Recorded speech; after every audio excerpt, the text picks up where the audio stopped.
You're listening to the Packernet Podcast Network.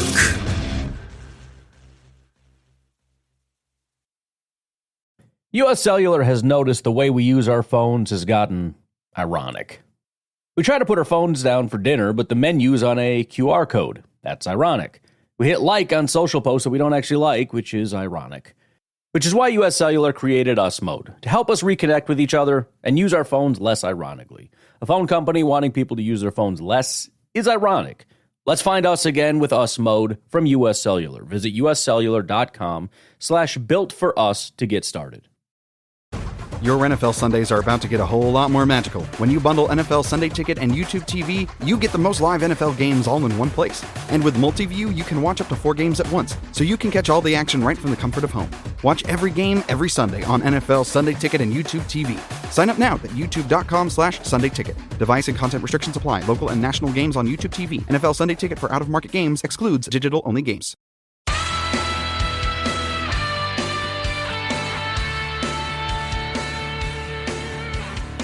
Ladies and gentlemen, welcome once again to the Packernet Podcast. I am your host and resident panelist, as always, Ryan Schlip. Check us out online, packernet.com. Find me on Twitter, pack_dada.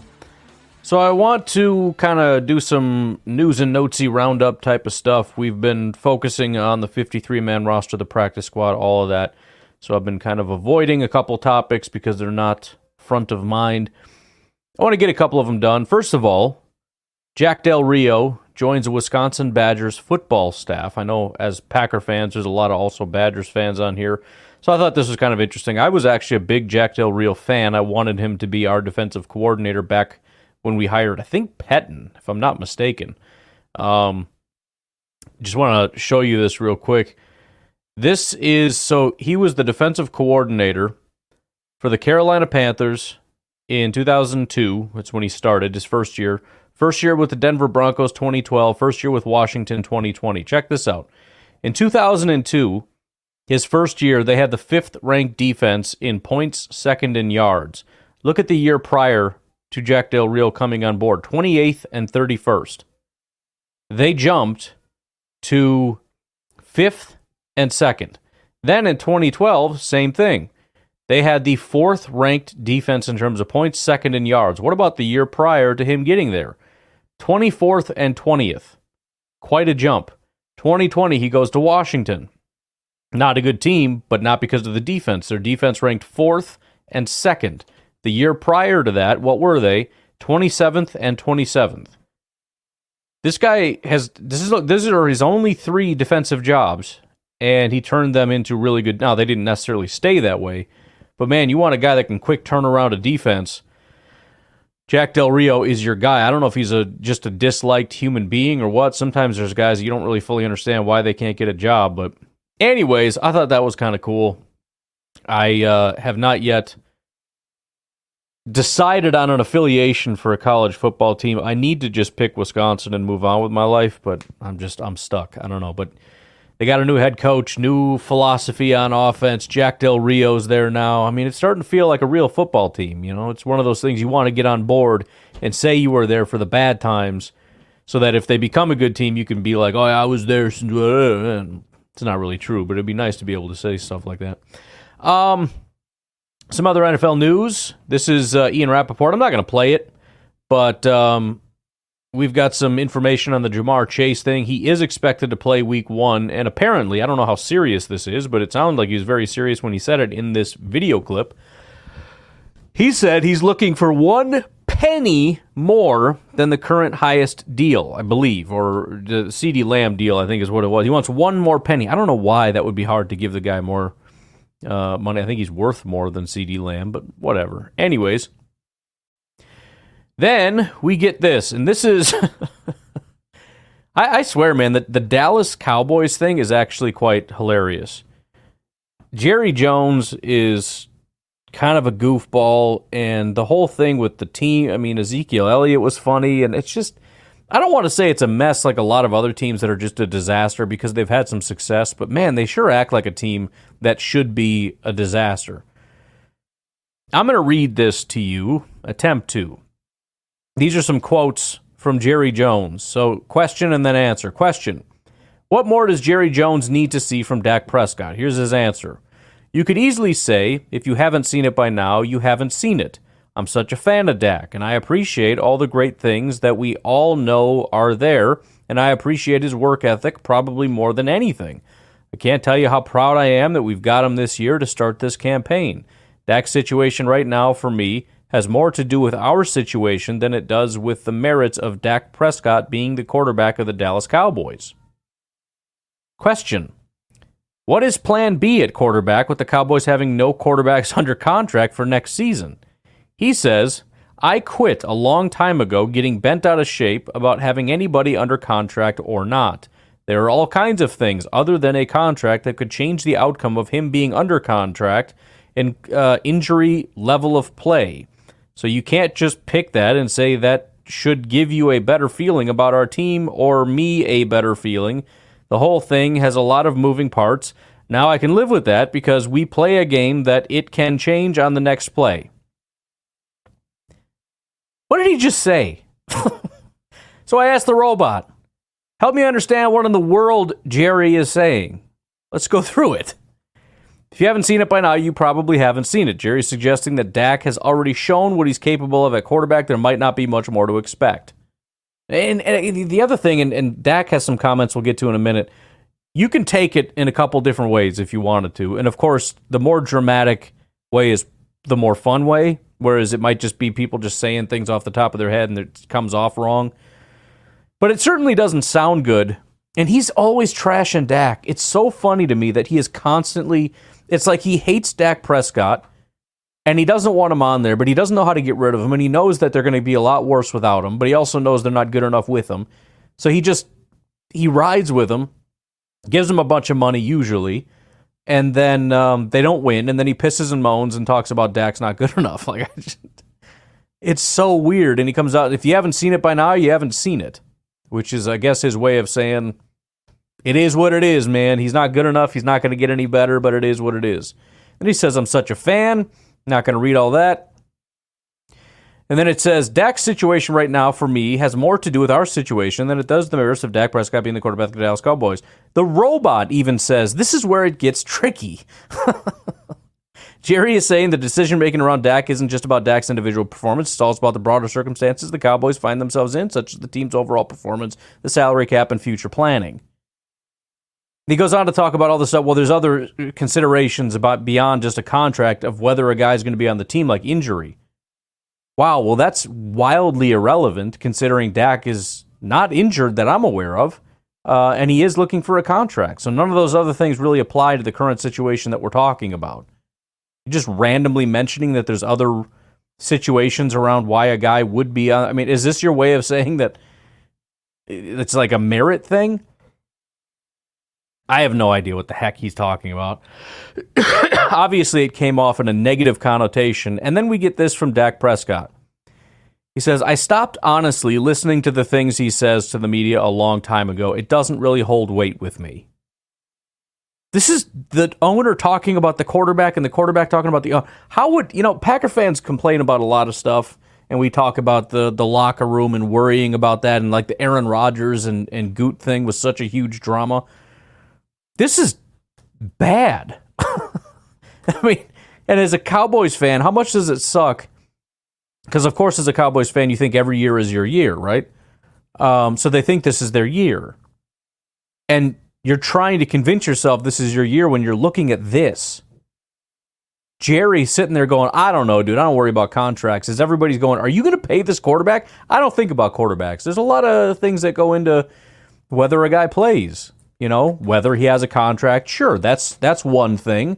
If they're injured, if they retire, if they're abducted, a lot of things they could die. If they just died, they wouldn't be on a team. Crazy to think about all the different ways in which somebody would. What are you talking about? What are you talking about? And Dak just comes out. He's like, I stopped listening to this freaking idiot a long time ago. So there's one of our biggest rivals right now. Then we get this hilarious news. Steelers head coach Mike Tomlin. Week 1, Justin Fields' plan after Russell Wilson decision. This is from clutchpoints.com, written by Dan Fapiano, which is an unfortunate name. Sorry, I'm 12 years old. Essentially, as we all knew would happen, Russell Wilson did win the job. What is the quote?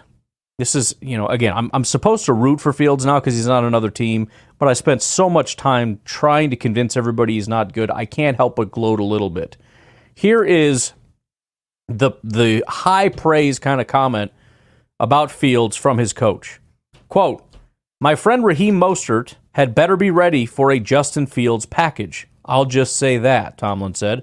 "I don't want to disclose any strategic approaches, but it's probably too much talent to be sitting around watching all day." So what did he just say? At best, he's going to be Taysom Hill, right? At worst, he is like what most people consider to be the most insulting thing you could ever say about a mobile quarterback. He's a running back, which is essentially what he's saying. They want to make him a running back. They're going to call it a package, and it will be kind of a unique package because it's probably going to be like a Wildcat or something stupid. But, Justin Fields is not the quarterback because he lost to a guy that's really bad at football right now for whatever reason. I don't know why Russ just forgot how to play football. He got all, I don't even want to say Hollywood. He got really weird in the head and stopped knowing how to play football. And Fields lost to that guy, and now he's a running back for the Steelers. So that's super cool. Then we got this. NFL owners approve proposal to allow private equity firms to buy limited stakes in teams. So this is, we've been talking a lot about this, been anticipating this, and they snuck this thing in during the frenzy, right? There was all this frenzy of everything going on, and they're like, oh yeah, it's approved, moving on.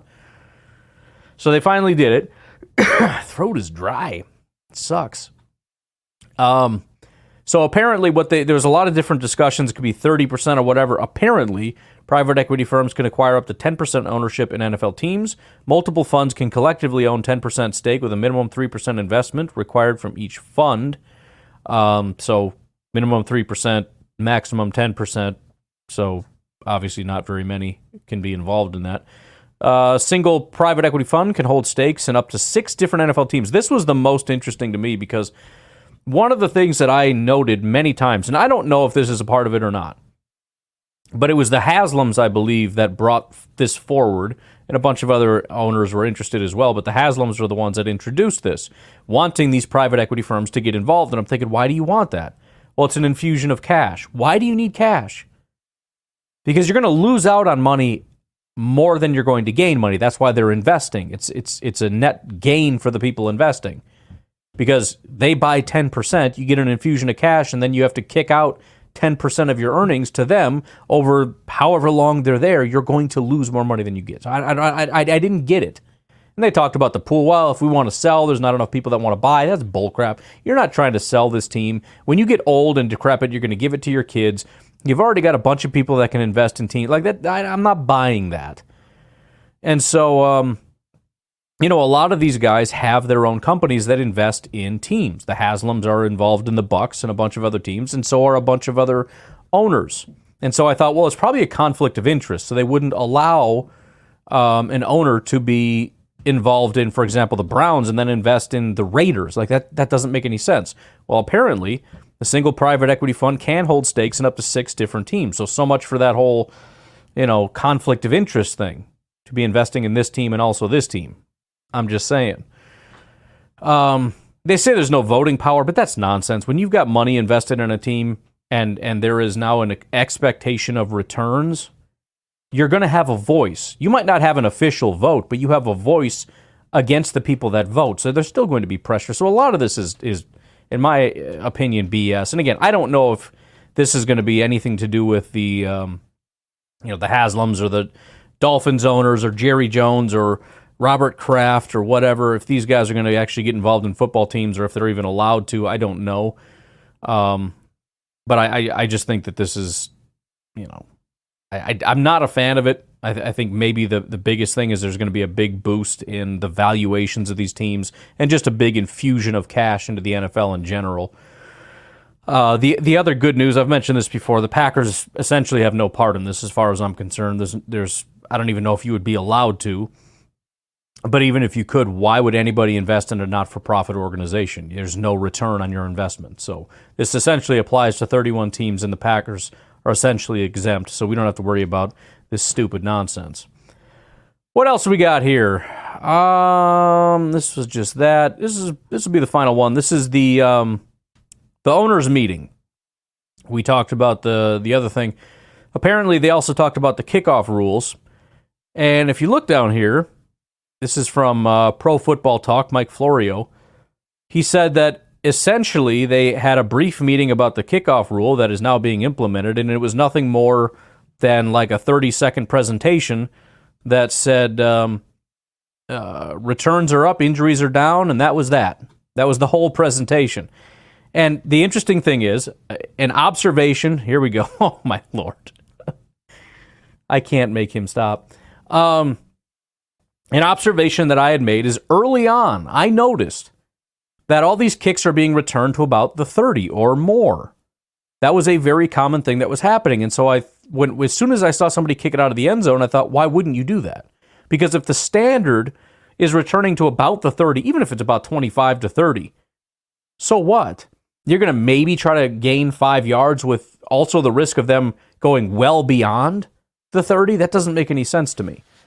So I think actually the amount of returns, maybe it'll go up, I don't know. I think it potentially might go down because at least with the other return rules, you had a lot of guys that would kick it down to the 1. And if you could pin it down to the 1, most of the time these guys are going way before. They wouldn't get back to the 25 for a lot of these returners that did it to the Packers all the time. Maybe not as much with Keyshawn, but prior to him, you got a team with a bad kick returner. Absolutely, you kick it down to the 1 yard line, and that dude's, you had a chance of getting him down at the 10. That's not a thing anymore. It's just not going to happen. So I don't see why everybody wouldn't just kick it out of the end zone, which means almost no returns, and everybody starts at the 30, which is going to help scoring, which is great, but kickoff is going to be relegated to nothingness. So I guess there was a brief talk about that, and nothing was done about it. We'll see. We'll see how it goes. There's going to be a lot of evolution in that, and we'll see. I don't know. Maybe they'll find a way to start getting guys down a little bit earlier, get some faster players down the field. I have no idea. I don't know what you're going to do. But, yeah, I guess it is what it is. We'll see how she goes.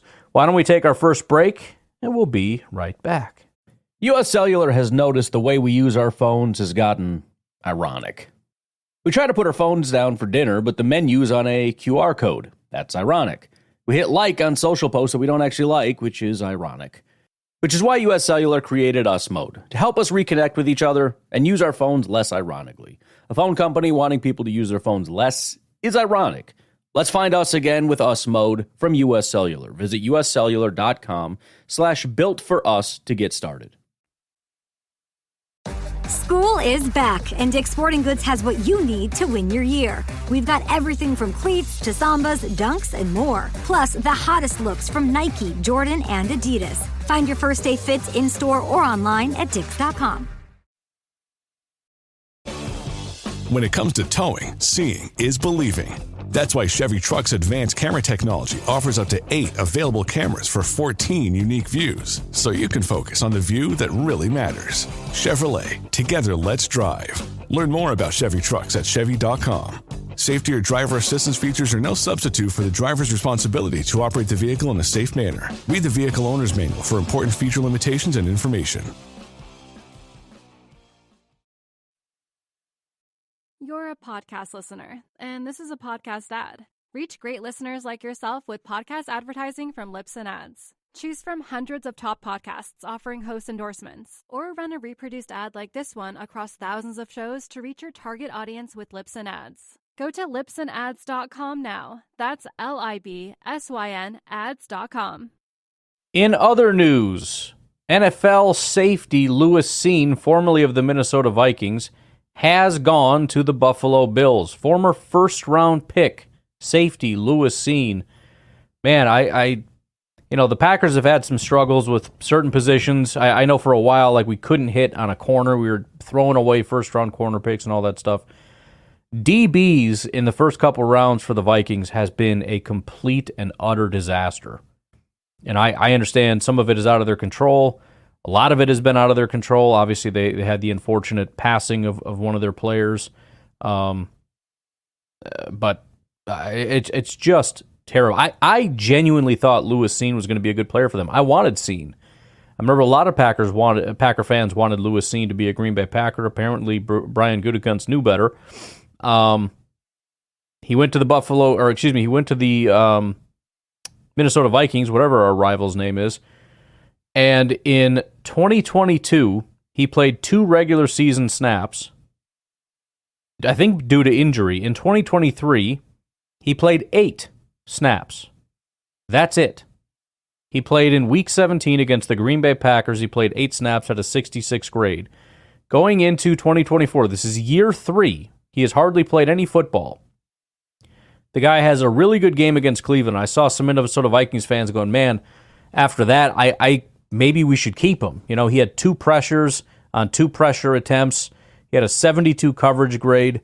He had a 71 run defense grade, 79, basically 80 defense grade, 43.8 passer rating when targeted. He had a pick in that game. 3 targets, 3 receptions, and a pick. Apparently, it must have been tipped off of somebody else, and he caught it, whatever. Then, similar to Anders Carlson, it's like maybe he could be a thing. Against Philadelphia in the preseason, 63 snaps. He had a 41 PFF grade, 29 tackling grade. He missed 1/3 of his tackles. And a 40.7 coverage grade. 3 targets, 2 receptions, 20 yards given up. Apparently just not doing a very good job. Anyways, first-round pick for the Minnesota Vikings ends up getting shipped off to the Buffalo Bills. So, am I going to gloat about it? I absolutely am going to gloat about it because this team is really struggling. And I'm sorry, man. I know there's a lot of talk about this is a team that's really on the verge of something. They're really kind of getting there, you know. By next year, it's going to be a thing. Do you know how far away you are? I hate to give credit to the Bears. They're significantly closer to being a thing than the Minnesota Vikings are. I mean, they could be a thing this year for all I know. What the heck are the Vikings going to do to be a thing? I mean, it's just, this is, the offensive line on the interior is a disaster. Sam Darnold is your quarterback. You essentially have 1 wide receiver. Addison, we'll see if he can take a step. It's whatever. What the heck are you doing on defense? This is supposed to be some elite defense. You got this defensive coordinator who apparently is a scumbag that treats his players like crap. You've got a safety here that is, how old is this guy? How old is Smith? 34, something like that? It's not popping up. I mean, what are you going to do? Are all your hopes just in Turner here? Dallas Turner is going to be the thing to turn this around. Look how bad the interior defensive line is. And all these old guys. I mean, I guess Harrison Phillips only 29, but I mean, where's like the young premier talent? Look at Jihad Ward. Yikes. I mean, what are we going to do here? Byron Murphy's not good at football.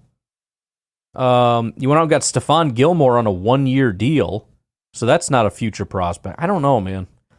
There's a lot that needs to be done for this team. First of all, you need to actually have a quarterback that can play. We don't know if you have that. We got to see if JJ can do it. It's to return from injury. First rookie quarterback to go out for the season since, I don't know when, like the 90s or something ridiculous. It's getting the feeling of a cursed team. Like, they had a chance. They had a really good offense and defense under Kirk. And, you thought that they were going to do something. And for whatever reason, they angered the gods, the Nordic gods. And they are just an absolute cursed team. Then we got some other major NFC North news. Boy, oh boy, I saw some Lions fans just absolutely cutting it up on social media. Detroit Lions signed former Pittsburgh Steelers wide receiver. That wide receiver is Allen Robinson. And man, oh man, they are going back and finding some serious highlights from 5 years ago, man. It's just, they are tearing it up right now. Allen Robinson doing that thing that everybody does all the time where you hear a name and you're like, I remember when he was really good, and then assume that that's how good they are. Here's Allen Robinson. Here's what he did in 2023. This is, if you can't see this on YouTube, this is crazy. This is the worst thing I have ever seen. First of all, pretty much exclusively played out of the slot here. 70% of his snaps came from the slot. Let me just run through his grades. We'll just round it, okay? He played pretty much the entire year. Missed maybe a little bit of time. I don't know. 60, 50, 50, 50, 60, 50, 40, 50, 50, 50, 50, 50, 50, 60, 60, 40, 50.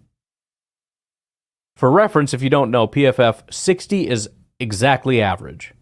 You went out on the field and you were the left tackle on a play when the quarterback took a knee. That's a 60 is what you get for that grade, unless you fall over or jump off sides or something.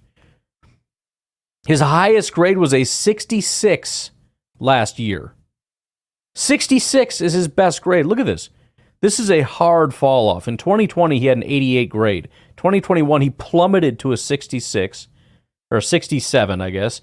The year after, it was a 66. And then he hard fell off when he went to Pittsburgh, 52. He is 31 years old. This guy is cooked. It is over. It's done. His career is completely over. Allen Robinson provides you nothing. By the way, and all due respect to Amon-Ra, Lions fans are getting a little chirpy about how much better their wide receiver group is. You know what the Packers would never do? Sign Allen Robinson right now because of the wide receivers we have. Why in the world would the Packers sign Allen Robinson? That's stupid. They would never do that. Why would the Lions do it? Because they need help at wide receiver. That's not to say you don't have a good receiver. You do have a good receiver. You've got Amon-Ra St. Brown. And you've got this Williams guy that you're convinced is going to be super good this year, despite the fact that the last 2 years he hasn't, even when he does play. And then you've got Khalif Raymond over here, who's very, very up and down, but occasionally can show up and kind of do some stuff that doesn't suck.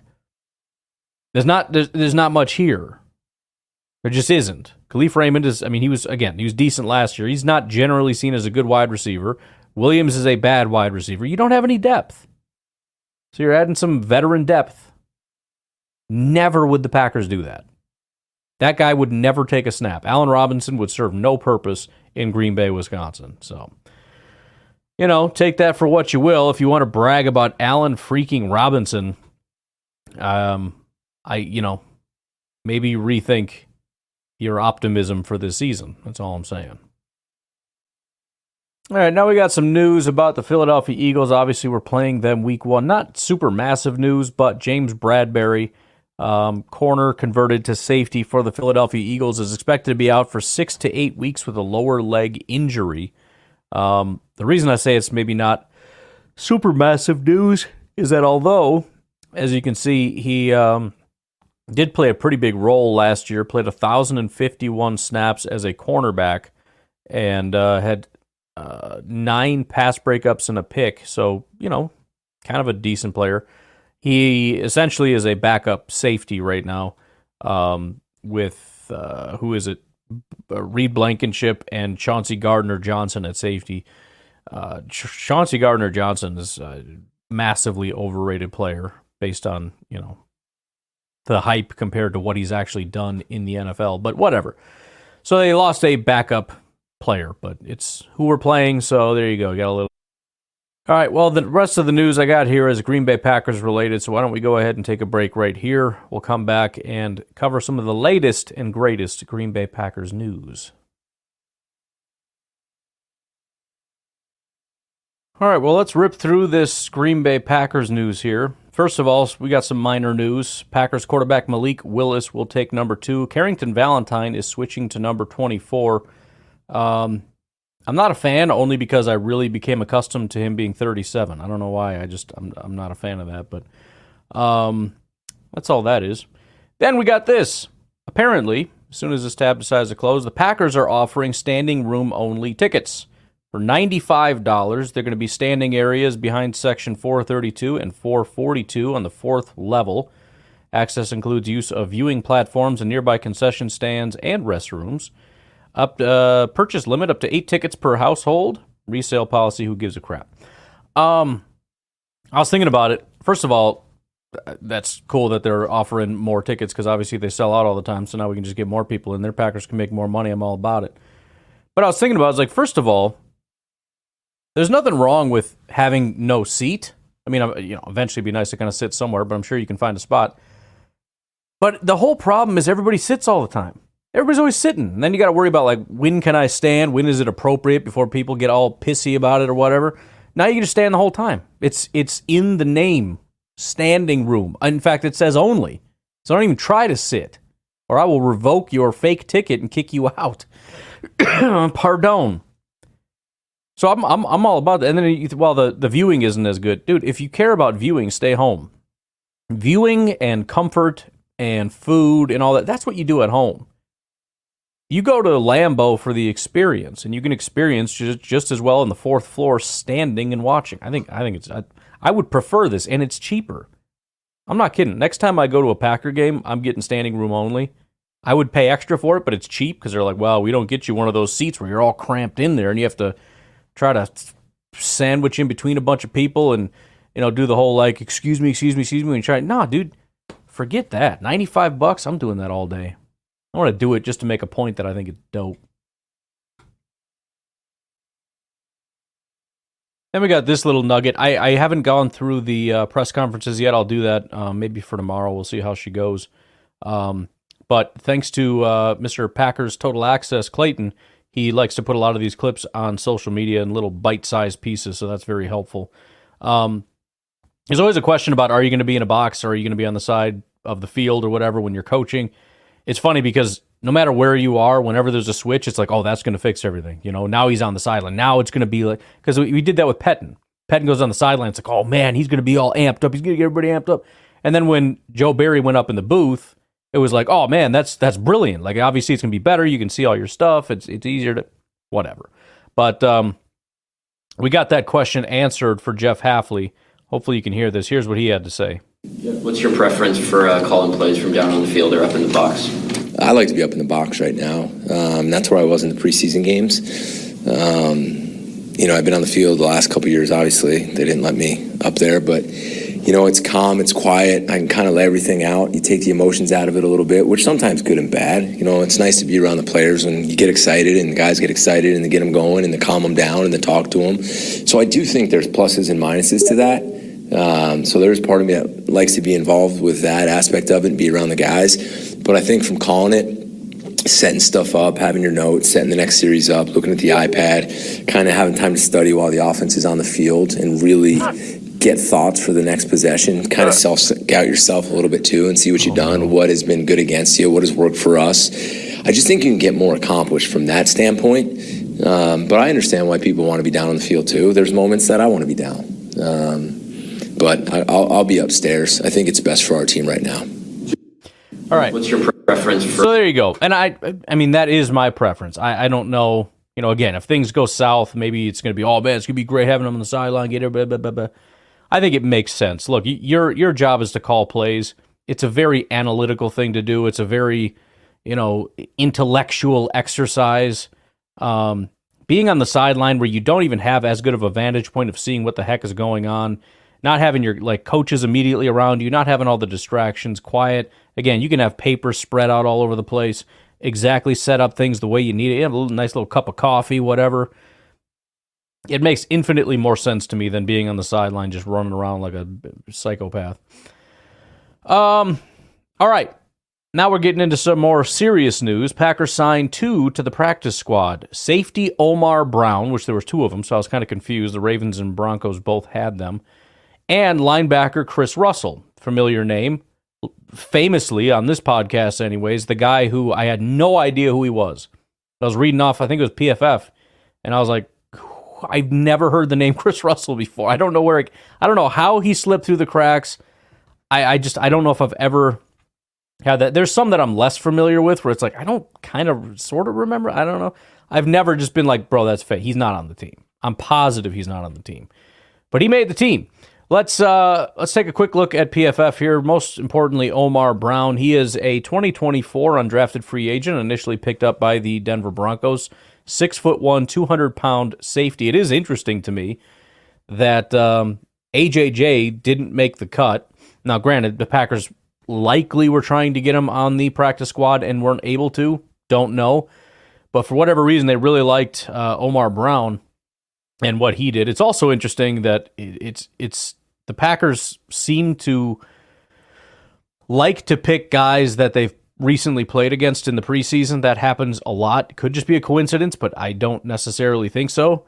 If you look at Green Bay here, let's just do something real quick. They played Cleveland, Denver, and Baltimore. So where did the safety come from? Denver. Where did our kicker come from? Baltimore. Where did our quarterback come from? Baltimore. It just seems like there's something about these coaches and guys actually seeing them in person and getting their hands on them or whatever. I don't know. It could just be a massive coincidence. But I don't think so, because I've noticed this in the past. I've referenced this in the past, and it just seems to be a continuing phase. He is 23.8 years old, by the way. In the preseason, he was fine, mediocre against the Colts, Packers, and Arizona Cardinals. He was a 65.5 PFF grade, 61 run defense, 80 tackling grade, though, solid tackling. Pass rush, he only attempted twice, so I don't super care. His coverage grade was a 65.9.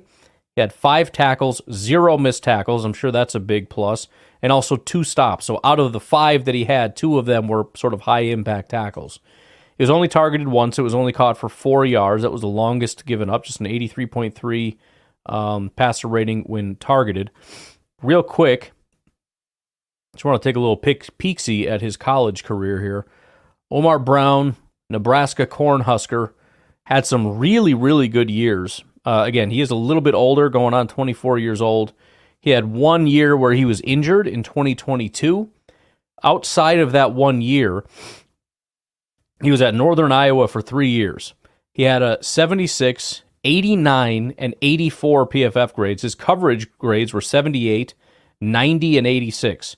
Then he got injured in 2022, comes back, he went to Nebraska, got injured, didn't really play, comes back in 2023 to play for Nebraska. I'm guessing the plan was, I want to go to a bigger program in 2022. I'm going to show out there, and then I'm going to go into the draft. Unfortunately, he gets hurt. He has to come back another year for Nebraska. But guess what? Injury, all that, he shows out. 83 PFF grade, 74 run defense grade, 85 coverage grade for Nebraska. Again, bigger school. He rushed the passer 3 times and had 3 pressures. That's pretty incredible. He gave him a 56 pass rush grade because PFF's pass rush grades are brain damaged. He had a 16.4% missed tackle rate. I feel like that's high. I don't have a number in mind that I've observed that is good or bad. 18 stops, which is incredibly high. 59 targets, 35 receptions for 259 yards, 0 touchdowns given up. In fact, he's given up 2 in his entire college career. Both of them were his rookie year. In the last 4 years, technically 3 because 1 he didn't play. In the last 3 years, he's given up 0 touchdowns. But in 2023, 0 touchdowns, 1 interception, 2 pass breakups, 62.7 PFF grade. So pretty solid football player. Somebody that it's good to get the hands on. I love when they're undrafted free agents. We've had some success bringing guys in that they've been around the block, and it's like, why are we bothering? And then somehow they just explode, right? We can list off all the names already. But I just like when you get these guys you just don't know. Like, he might be a stud. He was a good college player. He had a decent preseason. He seems to be a solid tackler. He's got some coverage ability. Probably a good fit for Hafley's scheme. We'll see how she goes. And then Mr. Chris Russell, 6'2", 235, linebacker out of Texas A&M. Got to dig that. Undrafted free agent. Did not play week 1. Week 2, he has a 68 grade. He only played 6 snaps, so he didn't have any opportunity to do anything because he didn't exist. Talk about Zane Anderson. Chris Russell didn't exist. He just appeared in the middle of the Denver game, apparently. But he still managed just his 6 snaps, 3 tackles, and a stop. 6 snaps. Only 5 of them were run plays. And he got 3 of those 5 tackles and a stop. That's pretty crazy. So I'm guessing the Packers saw that and they're like, let's see what he can do. Give him 25 opportunities against Baltimore, 16 run plays, 9 coverage plays. He had 2 tackles, 1 assist. He had 1 stop in that game as well. In coverage, 2 targets, 2 receptions, 10 yards. But a 90.3 PFF grade, 82 run defense grade, 77 tackling grade, which is what he had the week before also, really solid tackling, and a 77 coverage grade. Overall, for the preseason, which was limited, we're talking 31 snaps, he had a 90 PFF grade, 80 run defense, 80 tackling, 77 coverage grade, 5 tackles, 1 assist, 2 stops, 2 targets, 2 receptions, 10 yards, 87.5 passer rating when targeted. And yeah, he deserves to be on the practice squad. I mean, it could be a fluke, but you start putting out like that. And again, even forget the grades for a second. This is astonishing to me that this guy has. I mean, you get these guys that are way at the bottom, right? It's just we're going to pick him up because we need a guy. He's way at the bottom. They throw him 6 snaps, like throwing him scraps, dude. Shouldn't say these things, but you know, I made for the first time these call them dino ribs, the beef ribs. Just a big, you get the giant bone with the meat on it. It's like brisket on a stick is another way that people put it. It's really good. But there's some like cartilage and stuff in there. So if you're just eating it, it's fine. But if you can manage, you pull out the little bits of cartilage or whatever, the stuff that's like right on the bone. Maybe the cat wants it. Cat ate some of it, left some of it, and we threw it in the garbage. No big deal. But I'm just saying, he's getting the scrap. He's getting this cartilage. Like, I'm not eating this crap. I'm going to throw it on the ground. If you want to eat it, go ahead. They gave him 6 opportunities. They had no they didn't even want him on the field. They were pissed that they had to give him 6 snaps because it's taken away from somebody else that actually matters in life, as opposed to Chris Russell Jr., who doesn't even exist. Just furious that we have to waste 6 snaps on this guy. And he goes out and on 5 run plays gets 3 tackles and a stop. Like, let's give him another chance, see what he does. And he's like the best player on the entire team for week 3. So at the very least, I mean, look, you put him on the practice squad. If it's a fluke, they're going to find out very quickly. They're going to dump Chris Russell. They're going to fill that spot with somebody else. He may not even last the rest of the week for all I know. But look, I mean, in my opinion, if you put out like this, you deserve it. I mean, there's nothing he could have done any better than that. So congrats to them twos. And then, there we go. Finally, let's end with this. The Green Bay Packers Hall of Fame, 53rd Hall of Fame induction banquet was on August 29th in the Lambeau Field atrium. But the inductees were Clay Matthews and Aaron Campman. What an awesome pairing that is, by the way. Aaron Campman, not as well-known or appreciated, probably underappreciated. He was the Clay Matthews before Clay Matthews. He was the 4-3 Clay Matthews. He wasn't quite that good, but he was a killer, man. At the time, you appreciated him. I think he was around the time of KGB. I think KGB came a little bit later. But we had that 4-3 defense. He really was a fantastic edge rusher. And then we switched to the Dom Capers 3-4, and he just couldn't hang in there with it. But he was a super talented pass rusher. And then, of course, Clay Matthews, Super Bowl champion, legend Green Bay Packer. They got honored in the Hall of Fame. So good for them. Well-deserved. I don't know much about how this Hall of Fame stuff works, to be honest. I actually did a show with a group of guys, and their whole thing is about like the Hall of Fame, which I thought was interesting, but I was like, whatever, we're just talking Packers and on this Hall of Fame show. They kept asking me all these guys that are on the Packers Hall. It's like, bro, I have no idea. I don't pay attention to any of that stuff. So I feel like I faked it pretty well, fake it till you make it kind of thing, but I don't know how this stuff works. I don't know why they're not already in the Hall of Fame. I feel like that should have been done 5 seconds after they retired. But good for them. I suppose you only induct so many people every year, and there's a lot of really, really good Green Bay Packers. So, and I saw Dom Capers. I don't know who presented for Aaron Campman. I didn't see that, but I saw Dom Capers presented for Clay Matthews, which I think is the coolest thing in the world. The fact, first of all, that Clay wanted Dom. That's just such a an honorary thing to kind of say, like, this is because of you, or thanks to you that I became the man that I am, the player that I was. To give Dom that honor, I think, is fantastic. And just seeing him up there, that was the first thing as I saw Dom Capers. I'm like, what is he doing? I saw him on social media, just a picture. And that's when I found out what was going on. But very good to see him. I like Dom. Obviously, things got rocky in the end. Everybody kind of gets pissy, and it sours your opinion of a player. Same with Brett Favre, and for me, Aaron Rodgers, and all these guys. Like, things go south, and you start to get upset about it. But Dom Capers was fantastic. I mean, he was and still is, I think, a defensive genius. That's why he's still employed by a lot of different teams. I think, like a lot of guys, there was sort of the Dom Capers scheme. That was the standard. And then when the NFL kind of got away from it, he struggled to adapt, which is normal. Still very, very intelligent guy. It was hard for him to implement. You know, it's the same with like Mike McCarthy, and like, we're going to change things, and you watch and like, bro, that's the same. It's the same offense. Like, no, it's totally different. Like, we tore the whole thing down and rebuilt it. It's like, bro, that is the same offense. What are you talking about? I think for Dom, it was the same thing. You know, they try to do these little tweaks. Like, well, the NFL is evolving this way. Let's change it so that this guy moves over here a little bit. It's like, no, dude, that ain't gonna work, man. We're going in a new. It's like the Packers with this. I genuinely believe the Vic Fangio thing is dead. Now we'll see. Maybe there'll be a revival this year, but the Fangio thing just seems dead. All the Fangio coaches were terrible last year, and you're seeing more of this. You know. And this is what Aaron Rodgers talked about. You know, it was a very pass-heavy offense, so it lended itself to a pass-heavy defense, which then lended itself to a more big, heavy offense, bigger running backs, big tight ends, all this stuff. And so now you have these bigger, more aggressive downhill defenses like we have now, just kind of adapting to it. And someday that's going to suck. But anyways, it was good to see Dom, and congratulations to Clay Matthews and Aaron Campman. Obviously, they didn't need this recognition for any reason beyond, we already know they're legends. They'll always be legends, whether they have a plaque or not.